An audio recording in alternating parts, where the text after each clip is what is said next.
hip-hop writer is a creator, composing understanding words of culture brilliance, power, and rebalance of the elements equally. Pages of rejuvenated reaffirmation, simply the almighty leadership of insightful craft work that stands to build through any confrontation born to be. Yet his daily duty is as a journalist that questions properly, uses his ears for the good to filter the real.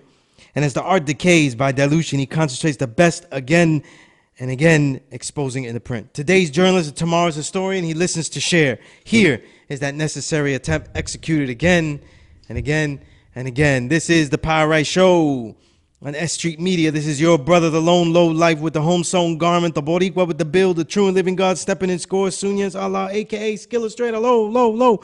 And we are on S.STREET Media, the evolution of media, where every intrigue will have its own show, every incredible thought will have its own episode, and every timeless insight will be archived.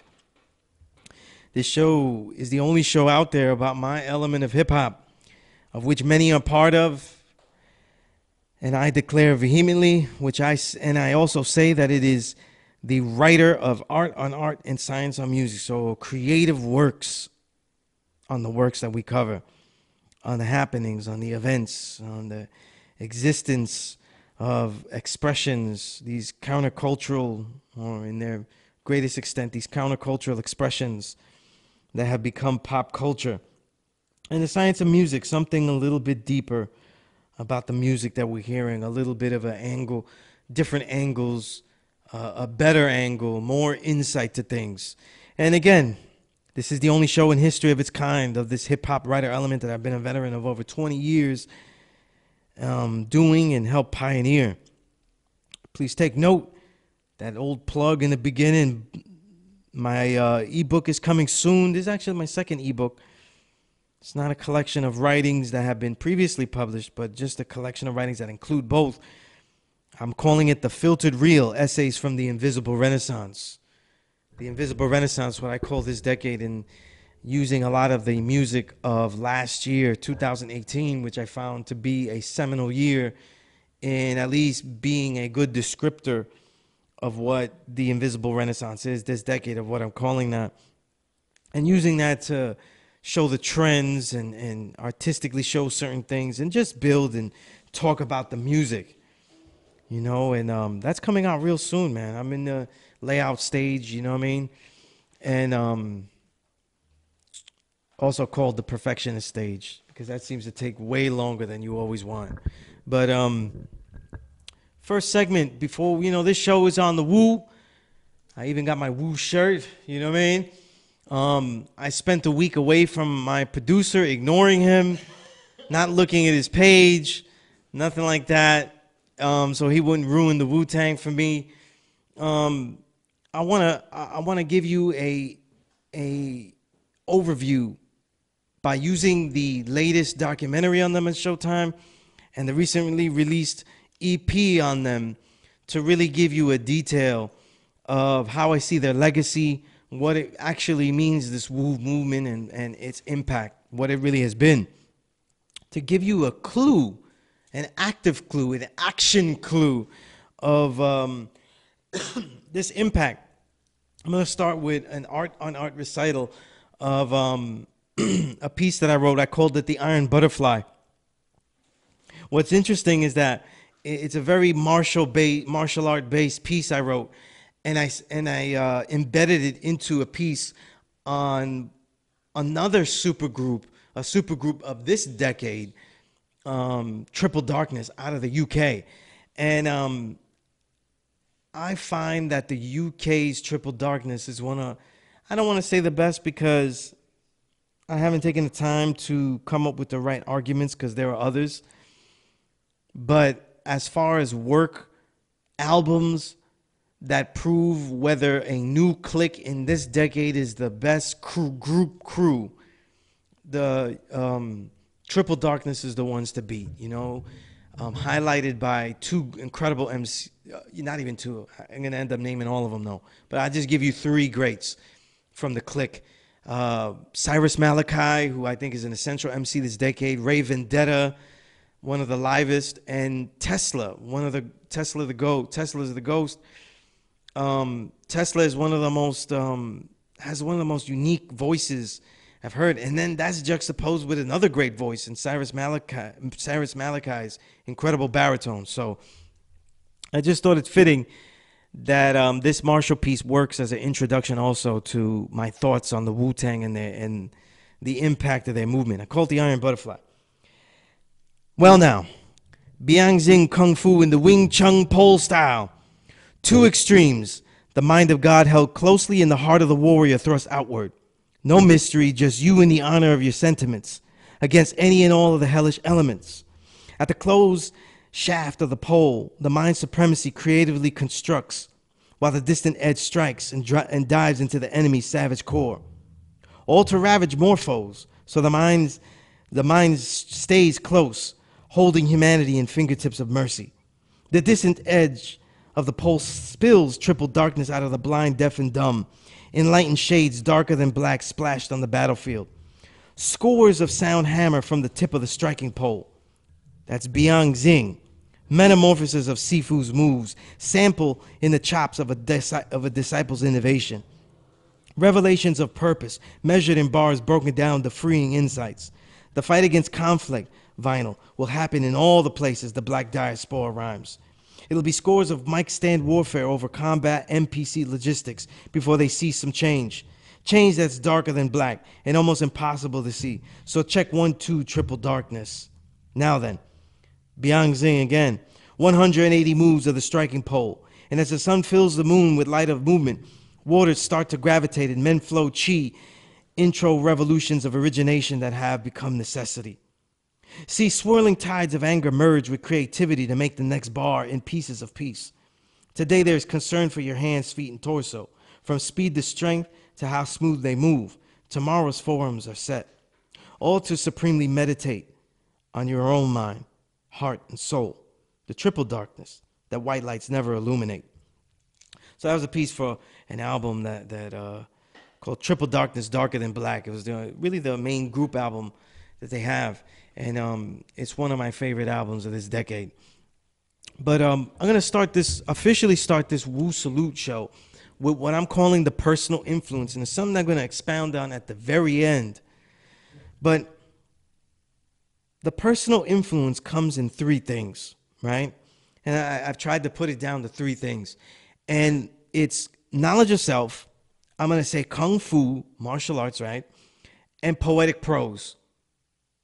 These 3 things are so influential in a combination of itself that no one's really combined in such a way that it has impacted an entire generation of us, though.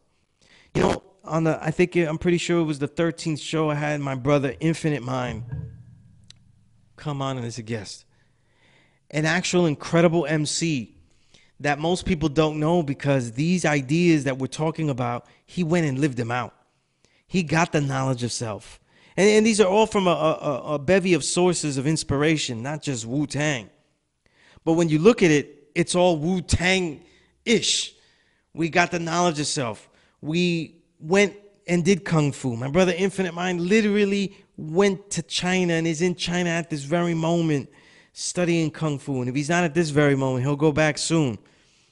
And we also spent time working on poetic prose, working on expressing ourselves not just in the rhyme, but also in whatever way we were doing it, in a way that was so poetically profound that it had to be studied as chapter and verse. You know, and it's something different than just a battle bar of what's ill. The poetic prose goes much more profound than that. So, for example, these 3 things. We'll go into them in a little bit of detail before we go further. This knowledge of self means that we're saying that there's no mysterious being, energy, or force that controls our reality. This is a statement that has impacted hip-hop and the braggadocio that leads a man in hip-hop to be the one guy in the center, the one guy that is most dominant. And it's saying that the original man is God. So it's saying what it isn't is that there is no mysterious being, energy, or force controlling our reality. What it is saying the original man is the true and living God. And then we have to find out who is that original man. If it is that original Asiatic black man, then what does that mean, Asiatic, and what does that mean, black man? Right? What does it mean now that it says that you cause it all, everything around you, including the horrors of all things, not just the joy and the greatness of all things, but the horrors of all things, and that you were responsible for everything? How the work in life then ensues, that it is now always about the learning and testing of the sciences that support or refute, right? This very old idea, older than the 2,000-year-old Christianity, older than the 6,000-year existence of Caucasian people themselves. This old idea that is part of every ancient culture, that man is God, right? Before any of the Western societies' foundations were built upon our own ancient civilization saying this, and the purporting that that a mystery God is in the sky, maybe in the shape of a man named Jesus, maybe in the undefinable, like in most religions of Islam or any other, or the mutations that religions of spiritualities or insights have gone through, like the philosophies of Tao, the philosophies of Zen, Buddhism, Zen, Chan, where now you could just rub a fat Buddha and that's who you're praying to, which wasn't the way that started, right? And then we have Kung Fu, martial arts. You know, I can only speak on my personal story. The core of martial arts, though, isn't just the fighting. It's the principles that go with the fighting. You see? Because then it's the creativity that goes along with the fighting. And unless you do martial arts, especially Chinese Kung Fu, then you won't understand that what keeps martial arts vibrant within the individual, right, is the constant ability to accentuate his own creativity, his own understanding of his own unique body into the proper striking flow, into the proper striking flow of combat and in the essence of peaceful defense. If this isn't really understood, then you wouldn't understand why the principles are so embedded into it, and why the study of principles and ethos and ethics are so crucial to it. In other words, you're not learning a Chinese Kung Fu if you don't know the ancient text. You know what I mean? It's obvious that if you study the ancient texts and read them and get the principles and you can't fight a lick, you're not really doing Kung Fu. But if you can really fight, and you don't know any of those ancient principles of peace, of say the Dhammapada or the Tao Te Ching, the I Ching and its ideas, you know what I mean? Then you're not really the man that wears the yellow robe, you know? And if you follow, the yellow robe is the man of understanding. Then that's not what you're doing. And Wu-Tang, I mean, until RZA does martial arts, which, you know, Shifu Shi Yang Ming, much in the mid-90s on, it's still not something that is quite out there. And it's certainly not something that the whole group did. But what the whole group did, especially by RZA sampling this, and the sampling of Kung Fu films being part of it, the ethos and the ethics of Kung Fu become embedded into the way. The way becomes part of, literally the Tao becomes part of the nature of what Wu-Tang is all about. And for those that are not seeing how the first two, martial arts and knowledge of self, as taught by the 5% Nation of Gods and Earths, martial arts were a core and are still a core foundation of the 5% Nation of Gods and Earths. And I'm saying that as a teacher and a practitioner of it all. It was part of the very early roots of it. They share the same ethos. And the idea that man draws up all his own power from his own mindset is found in both philosophies as an essence and a primary core. And for me, when I got knowledge of self, doing martial arts was something that all the gods were around me and proposing it to me. And I was heavily thinking about it. because I didn't really do anything physical anymore. I did some light workouts, stuff like that, but I didn't find use in playing sports anymore, right? And I kept it in the back of my mind. And for my own personal reality, when it comes to this, I literally had gone with my brother to watch Ghost Dog, right? The Way of the Samurai. Mind you, Ghost Dog has moments in that film where they literally go to black and show text from the Hagakure, the Book of the Samurai, on screen. And when Forrest Whitaker's samurai character would read them, and as the words were on screen, I saw brothers literally get up and say, "Yo, this is all reading and stuff here," and they literally walked out of the movie. You know what I mean? And if you show books on screen and words and stuff, it's only gonna make me like the film more. You know what I mean? And certain things that they were showing in that film put a visual to kung fu in an urban daily context for me as an original man, a man that knew that he was the original black man. You know what I mean? And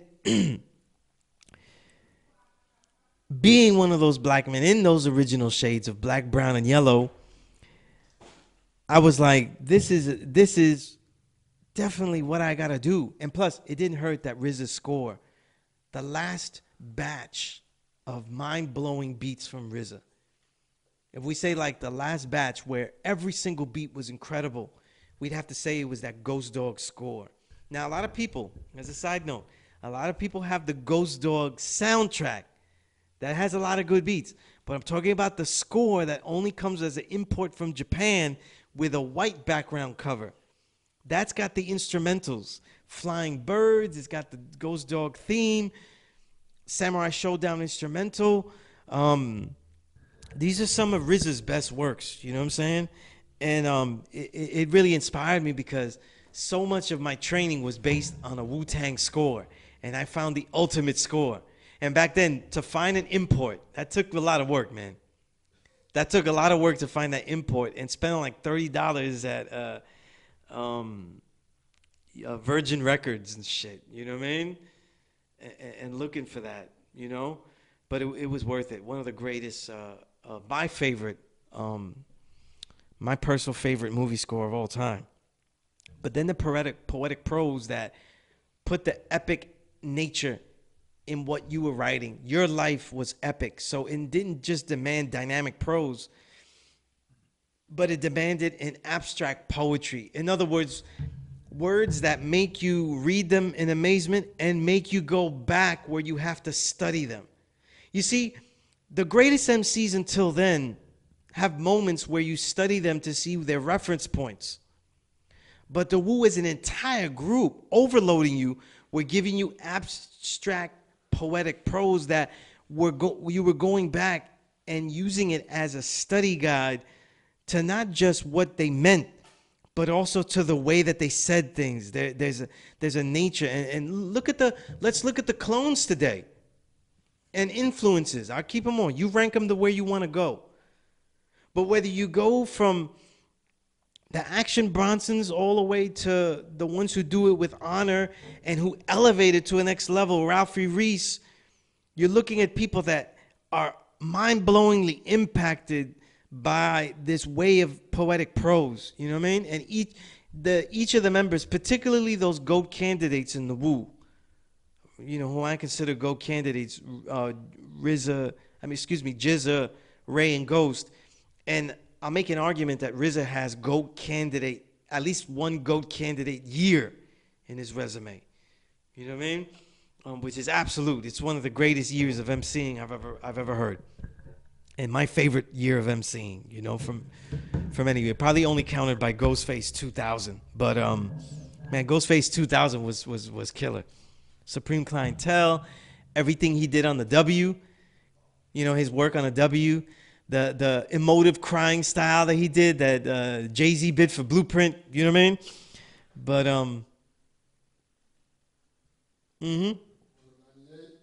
98, No, 99. No, into 2000. That's 2000. Yeah, yeah. Because Supreme Clientele came out February 2000. Yeah. But Ghostface was developing that since Cobra Clutch. You know what I mean? And I'd say even still Iron Man. But we'll talk about that in a minute, though. You know what I mean? Because my producer's here is trying to slam the whole thing. You know what I mean? It's like, it's so disrespectful, man. But let me tell you about, if I had to pick one verse, which I can. When I got Knowledge of Self officially in 1999, I was lost as far as what I would write, because I was writing things about a mystery God. I was in there saying I was God. All of my works I felt were wrong or had to be reworked. And there was one verse on Breaker Breaker from the Jizza that stays with me forever. He said, and I'll give you the beginning, but because it's beautiful. But the particular line I will repeat that is most influential. He said, "The immortality of my fame is the measure of others' torture." That line alone will kill like a million people. "The immortality of my fame is the measure of others' torture. Burnt offer from a flaming author, the falconer who flies enough birds for the chase, strictly excel in what is excellence with grace." Then he said, "The significance was not the vulgar applause of interest, but the feeling, that exit, completion of a sentence." That line changed my life. You know what I mean? The feeling, that exit, completion of a sentence. And then after that, all I did was write. I didn't look at what people would say about it. I didn't think about what people would feel about it. I didn't give a damn if they understood it. I just wrote it as it came and made it sound dope to me. And that's been my way since, well, the last 20 years since then. And he ended that with age and experience, my reason ripens. I add that because, damn, you do it this way, the shit gets iller. You know what I mean? And I'll tell you something, Jizza, he really doesn't rhyme that much, but when he still rhymes, he just destroys it. You know what I mean? I'll mention some later. But let's get, with all that said, those three things, I'm going to go back to those three things. But let's go into this documentary series. Everybody is struck and stuck by the nostalgia of the Wu-Tang documentary.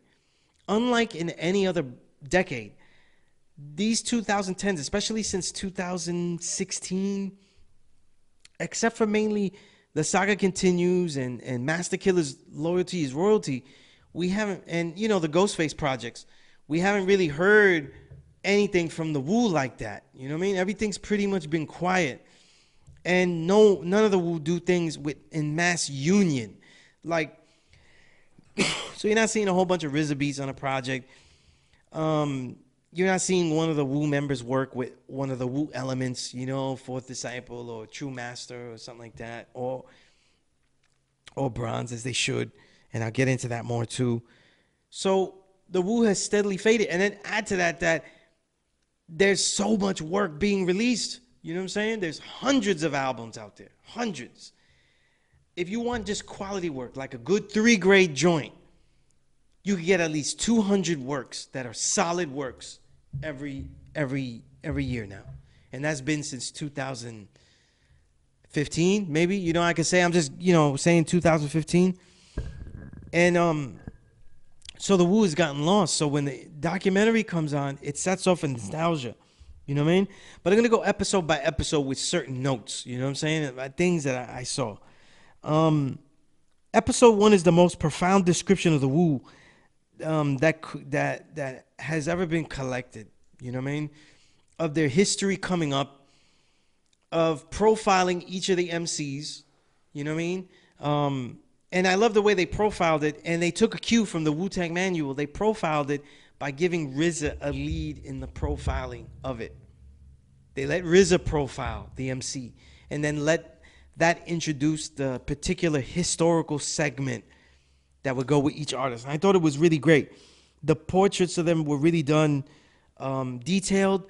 They gave us insight to a lot of things that we knew of, but I'm saying, and I'm talking as a Wu head, like things that we knew of, but we still got some extra detail of it. So it's still very overwhelmingly valuable to a Wu head, which says a lot. I think that the best and most incomplete thing that was in the documentary is the the detailing of the 5% Nation of Gods and Earth's influence in the Wu-Tang history. They haven't done that before, ever, in a Wu-Tang study. And they don't do that in anyone's emceeing. They barely do it when they talk about Rakim, if they give him any kind of light. And they don't do it in a general hip-hop documentary, which already makes all hip-hop documentaries, once you start talking about recorded music, already incomplete. Recorded hip-hop music, particularly from the golden era, the best recorded music era, the late 80s into the 90s. So I'll say, I'm going to bracket these 10, maybe 12 years, 86 to 98. 86 to 98, if you don't have a detail about the 5% Nation of Gods and Earths, your history is incomplete and insufficient with me. You know what I mean? Because we have a lot of the techniques and poetic styles and content that is totally being lost on that. But they do a good job here. But here's one thing. This is my perspective. When I see documentaries like this, when they say, and they quote, and they say how who is the original man? That first degree, when you get 120 lessons, when you study with us gods and earths, who is the original man? The original man is the Asiatic black man, the maker, the owner, the cream of the planet Earth, father of civilization, and God of the universe. If you don't detail who they mean by Asiatic black man and speak about the 16 shades of original man, black, brown, yellow, I find that grossly incomplete. Absolutely incomplete. And just, sloppy. I find it sloppy because it's 2018. You know what I'm saying? It's 2018.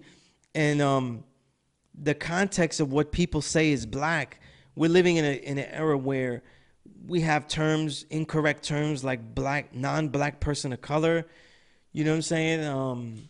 Which make no damn sense. So when you have terms like this, to explain what that means, black man, in the context of how we speak it, that needs some detail. You know what I mean? It needs some detail. You know what I mean? And it's never explored properly. Also, another fun fact note, in the mathematics that Gujizza quoted our supreme mathematics, which is the core of our teachings, is not from any other place but Allah the Father, and is the nature of who we are expressed mathematically and the law and order of this universe of which we create, because we teach that we are creators in our own creation. We are in our own creation. This universe is our own creation, and we are creators in our own creation. The original man is the creator. The original woman is the essence of all creation. So when Jizza quoted the mathematics, he said that he didn't say after 9, which is born. He didn't say cipher. He said 10, and he said knowledge cipher. So it's technically incorrect. It's knowledge add on a cipher when we say it, but understand that certain old sets of mathematics did have 10 instead of the proper 0 cipher alone. And so I saw some people going, yo, he's not writing exact, stuff like that. You know what I mean? He is right. As a refresher, he's not completely right and exact, but it still will have the same result. So it's just knickknacks. I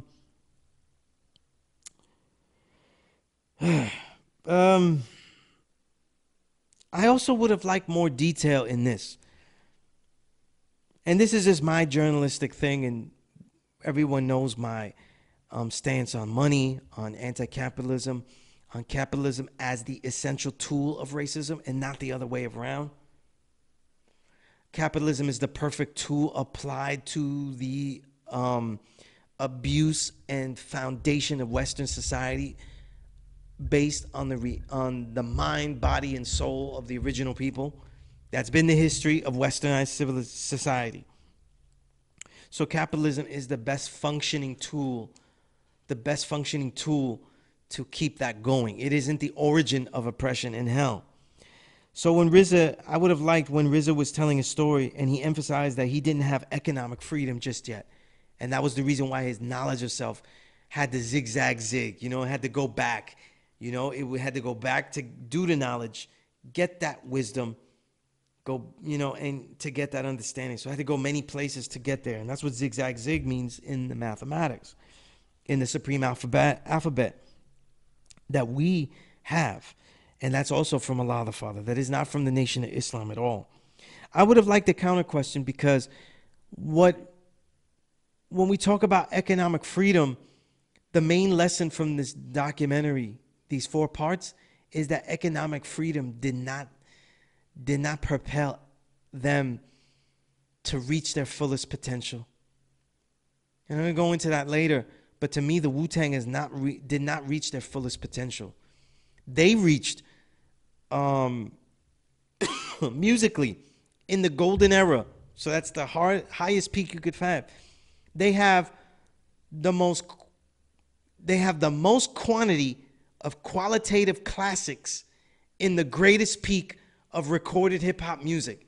So if you go to the tip top of the peak of the golden era and find every classic that's up there, the classics of classics, the most records up there will be by Wu-Tang. So you'll see Nas, Illmatic, and you'll see Outkast as Atlians. You'll see Goody Mob Soul Food, and you'll see Rakim's Paid in Full. KRS, you'll see multiple albums. But the most works you see up there at that peak of the mountain are going to be, because you see Public Enemy, you'll see everybody. But the most you're going to see is by Wu-Tang. Wu-Tang 36 Chambers, Forever, Iron Man, Cuban Links, Supreme Clientele. You know what I mean? And a host of classics that are lower tier classics, like No Said Date. I got to give them tiers. They're tiers. You know what I mean? They're tiers to a classic. You know what I mean? We have tiers. You know what I mean? Cuban Links 2. You know what I'm saying? I give it a lower tier classic. I think it's an exceptional record. You know what I mean? I'm going to stop there. My producer's just gagging here, and he might choke here. I'm just going to keep going. But yo, in this first episode, the greatest quote, and it challenges the next episode with Dante Ross, because I thought what Dante Ross said was profound. But this is the greatest quote, I'll say, about the Wu-Tang and about hip-hop, was from Jim Jarmusch, the director of Ghost Dog, The Way of the Samurai. He said, hip-hop is the love of language, its beauty, and the amazing things you can do with it. We live in apartheid in America. Oppressed people on any level in the world in the history of humans, you cannot destroy the strength of ideas. The Wu-Tang celebrate that.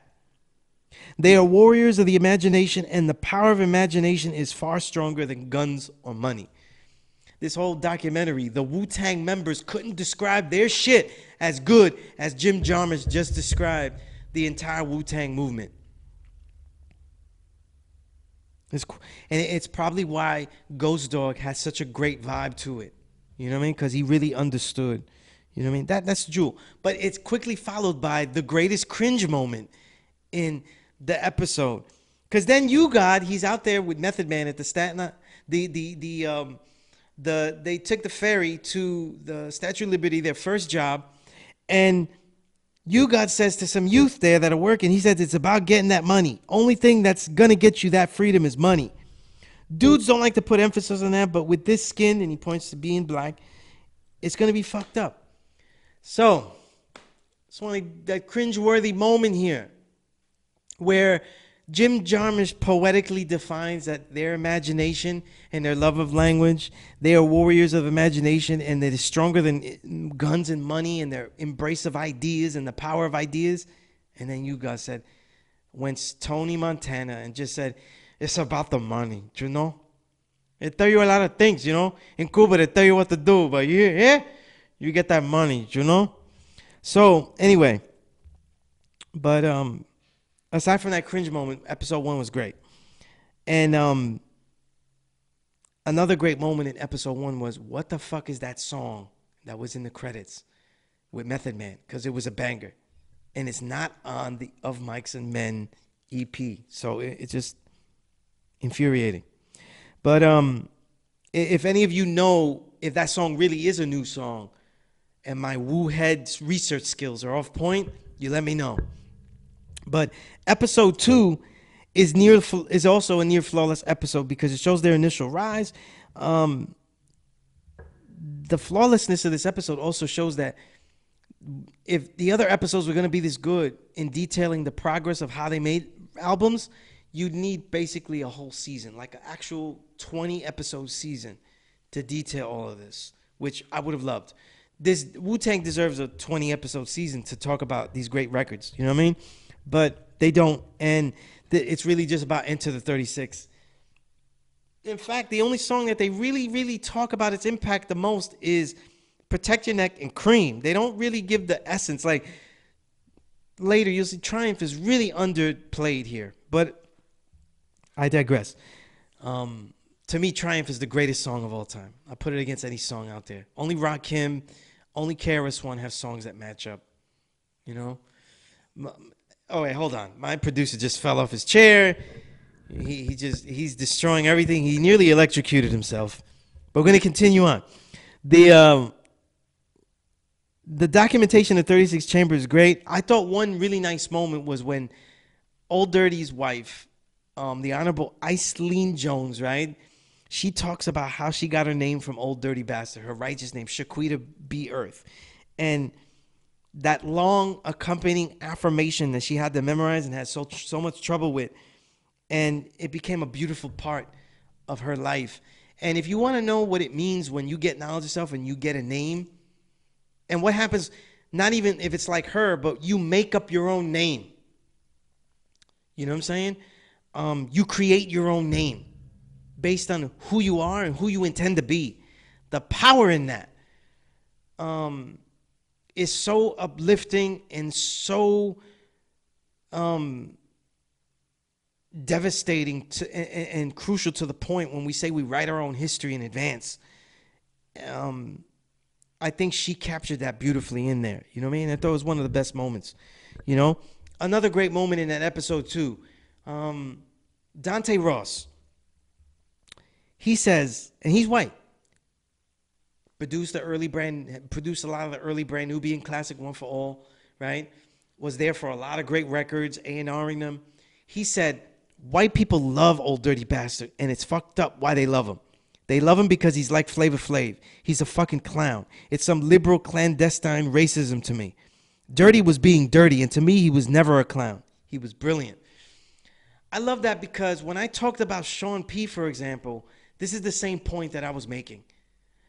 I always had problems with white people laughing at Sean P. as opposed to laughing with Sean P. You know, sometimes great black music, great black satirists, you know, where they turn our lives into a great satire of great insights, but also great comedic turn. And you would have to include Dirty. You would have to include Sean P. You would have to include Redman.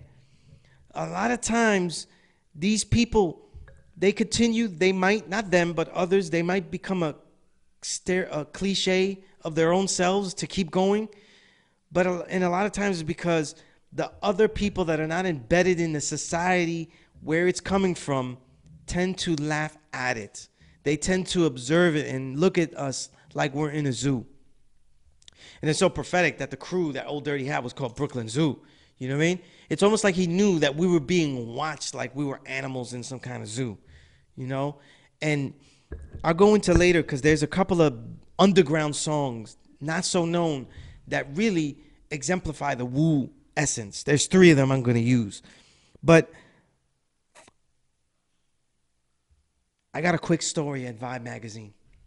When I was at Vibe Magazine in 1999, I was talking to one of the writers there that I knew. And we were talking about Ice-T's new album. And here he came in, this white guy came in, and he said, oh, I love this new Old Dirty Bastard album, Nigga Please. You know what I mean? He said Nigga Please, though. That was already a straight L.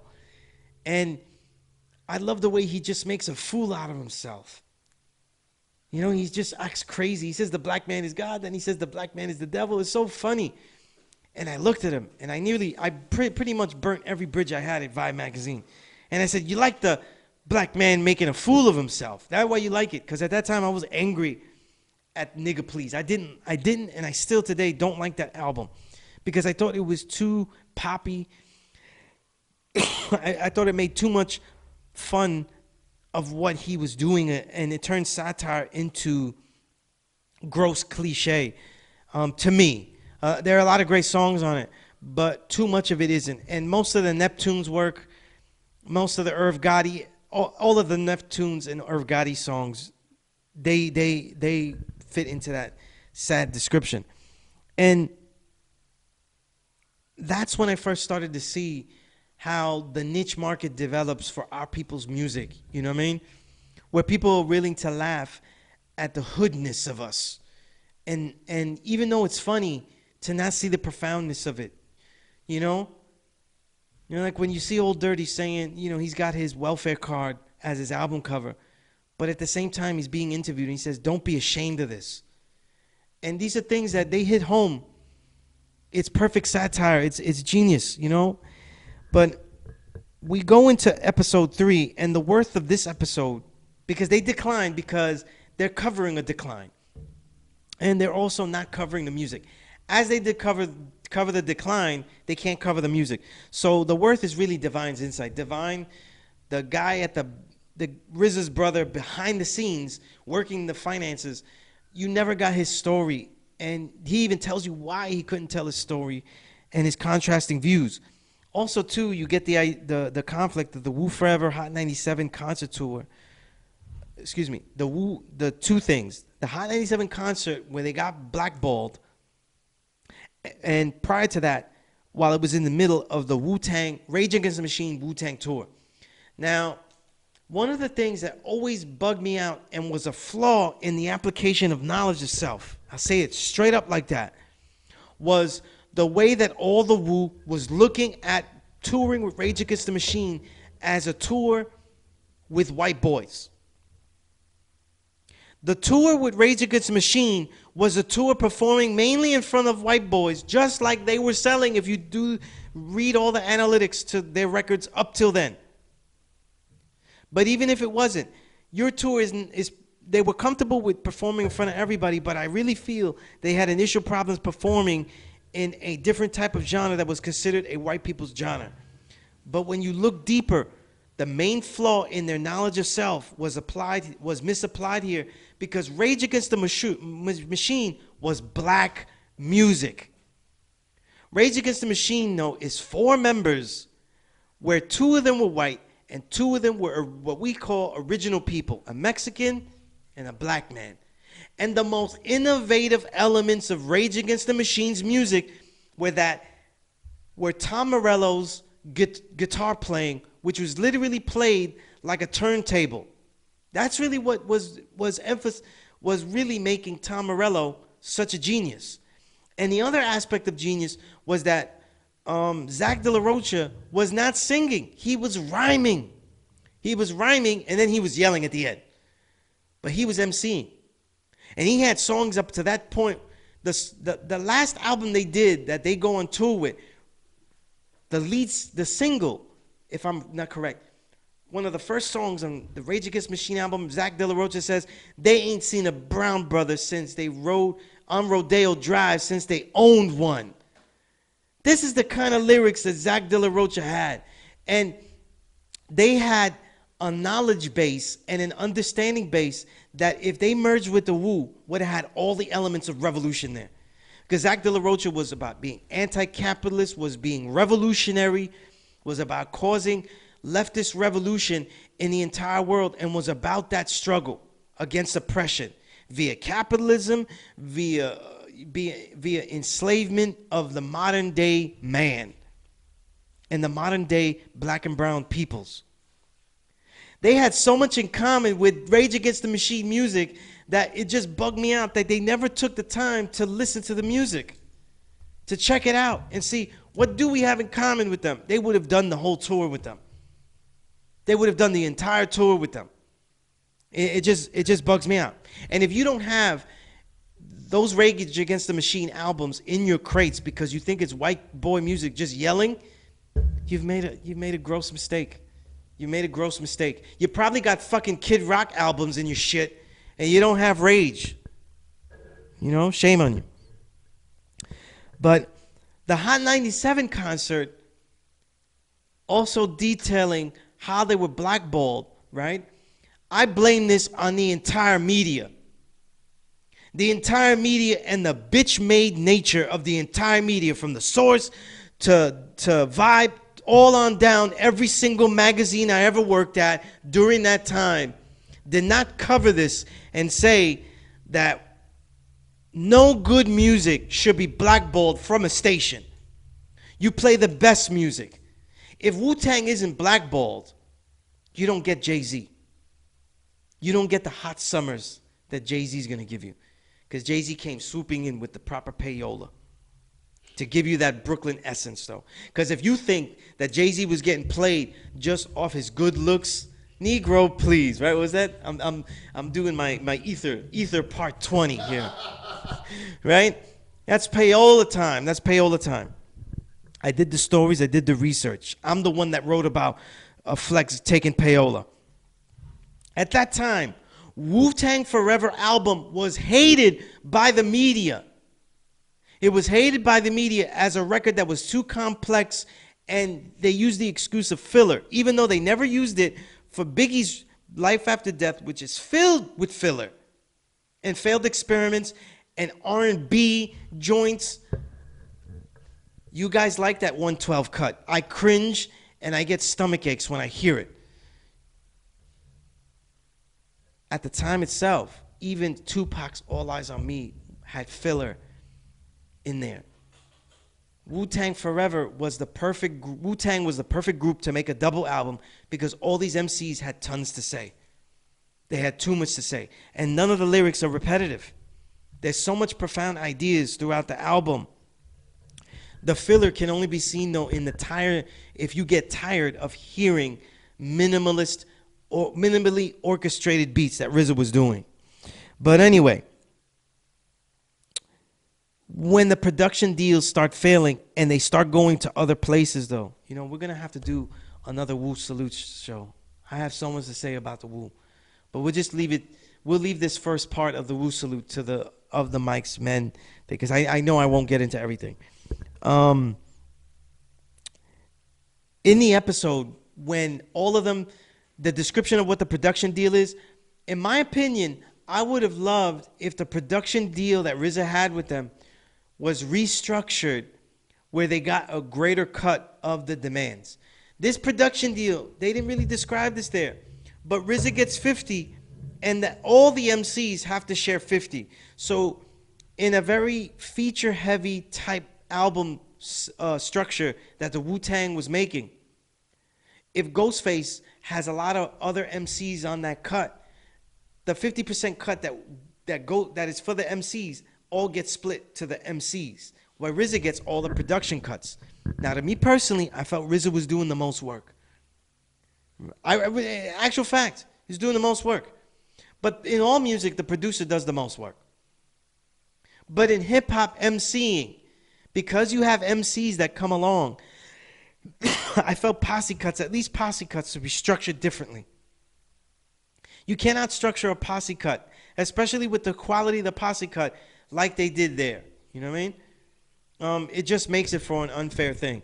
Also, too, I think all of them did not prepare themselves to have their own control and be their own liaison to the record label straight up. They didn't learn shit about how to deal with the label. So it's like you got rid of the production deal, that middleman, RZA, but you didn't learn. And I judge everything by the music. The music, the worst, the wave of solo albums from the Wu without RZA came in 1999, the first wave. And it is one of the most disappointing waves of musical works that you'll ever find. Good works, strong works, and a lot of bad works. So you have really good works like Jizz's Beneath the Surface, because I love the lyrics on there. You have failed attempts like Immobilarity, which had great lyrics and just terrible beats. Terrible beats. I really wish they had pressed up an acapella with that. That's the acapella I wanted Ninth Wonder to make his career on, not Godson. You know what I mean? By the way, if there's one acapella album I wish existed in the world, it would be Immobilarity. You have Uncontrolled Substance, a very diluted form, because I reviewed originally the original 12-track Uncontrolled Substance. It was much more gritty, and they polished it, and it clear wasn't RZA.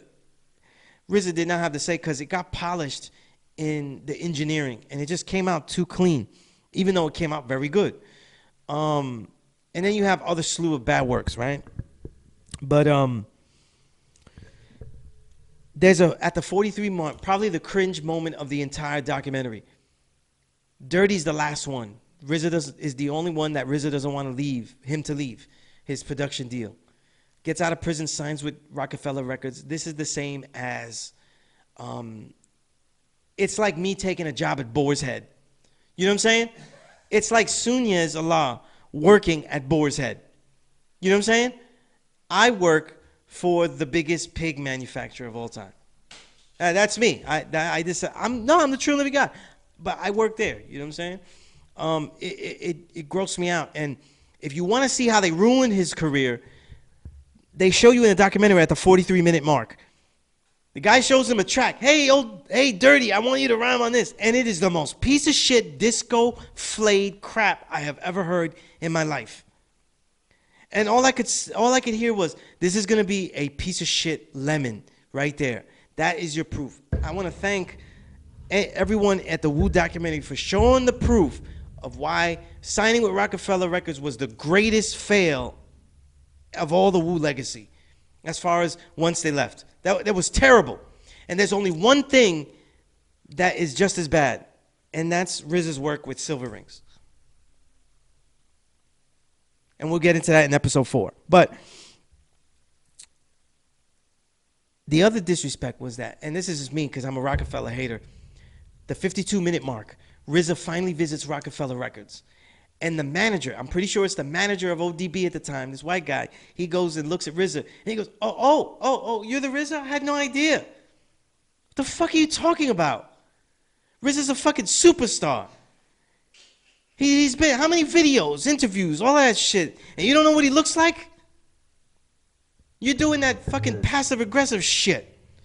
So we have another instance, so shitty music and passive-aggressive undertones.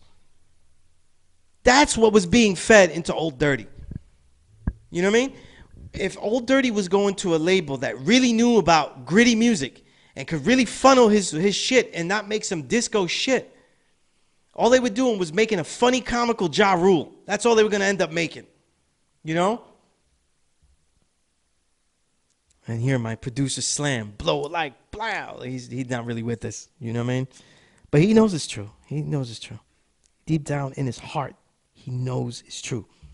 And at that time, Old Dirty Bastard, he wasn't even writing his own lyrics. Not to say, Old Dirty wasn't even understanding the lyrics that RZA was writing from. That's how far he had gone. But episode 4 is the worst episode to watch because it has insight to the worst times of the Wu. And it's personified by Martin Shkreli and that Secret Wu album. The Secret Wu album, people hate Martin Shkreli, but the person that I really dislike as far as all he's done is Silver Rings.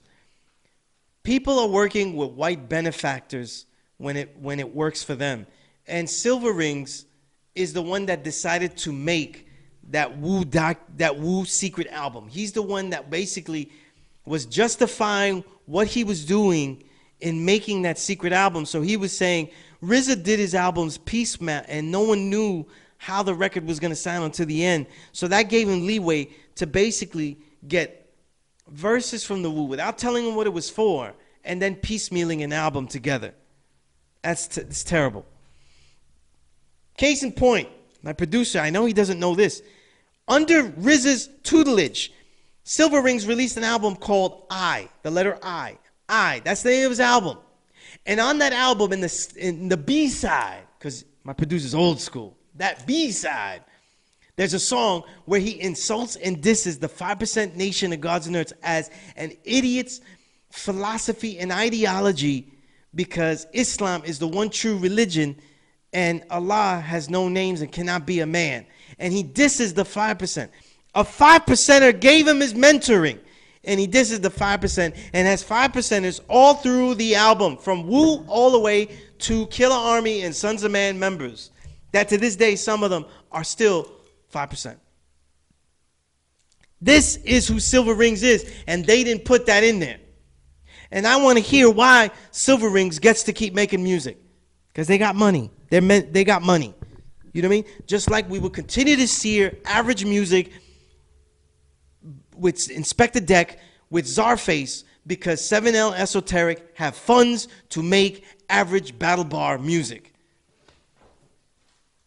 Now that we finished the controversial portion of the show, right? They show parts of You God making his book, doing the audio book, a book with lots of flaws in them, and really signifies. And what I mean by flaws is flaws about what the 5% nation of gods and earths teaches. It is admirable that he's influenced by us, but we don't deal with a mystery God. You know what I mean? We don't. So there's a lot of mistakes in that. But You God's story conflicts with a lot of other Wu members. And it's such a symbolic book of the way they all see everything differently, you know? You let You God tell it, though. He made up half of the fucking song choruses that ever came out, you know? But there's some great things like Master Killer and how he's related to Marvin Gaye. I love throughout the documentary, there are commentaries about police brutality. I thought it was kind of simple because I thought the commentary of the Wu is much broader than that socially and politically, but they kept it to that. Well, the most awkward moment came at the end when Capadonna at the dinner table, this is them now, said, ain't nobody smarter than nobody. If you were all smart like that and had all that money, then you should be helping me right now because I'm fucked up. And they panned to Ray, they panned to Jizza, and they panned to RZA. And it was the most awkward moment in the universe. Not just Wu-Tang history, but the entire universe. And then they laughed, he laughed and broke all that tension. But it's like, one of the things that the Wu lost track of was not leaving RZA after the 5-year plan. That's not wrong.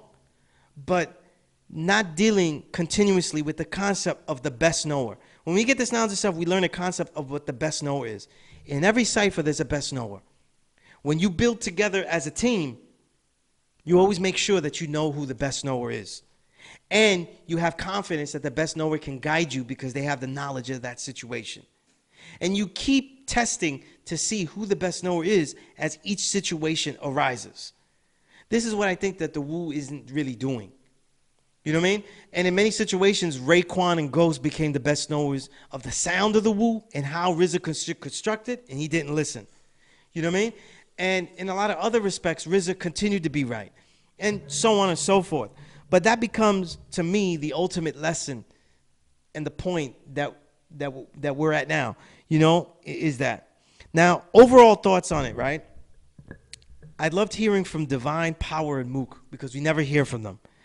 I love that they covered the Wu with relation to the 5% Nation of Gods and Earths, even though I gave you the incomplete stuff. It's never been done, and those weren't 5%ers making that documentary. So they wouldn't know, and I don't know who they consulted, right? And how much value they put on who they consulted. Because they gave some thank yous to brothers I know, but I don't know how far they consulted with them.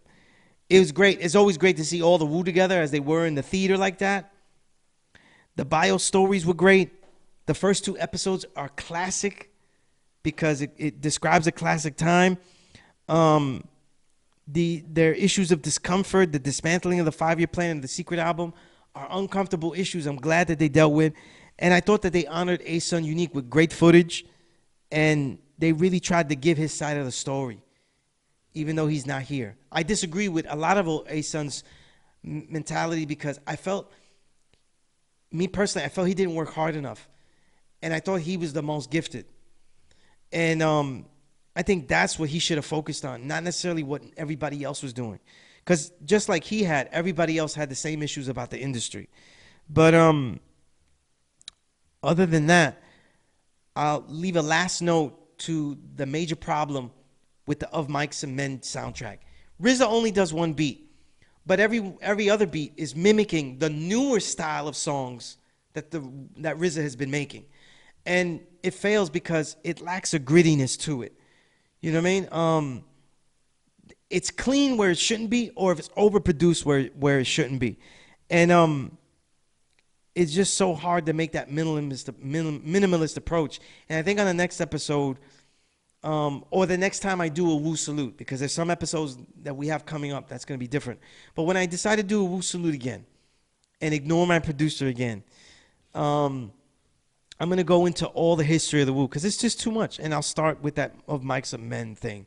But check out that documentary, because as you could see with this whole hour-long build on it, it brings up a lot of ideas about Wu and their legacy and their movement. And I'll leave you with these things about their core.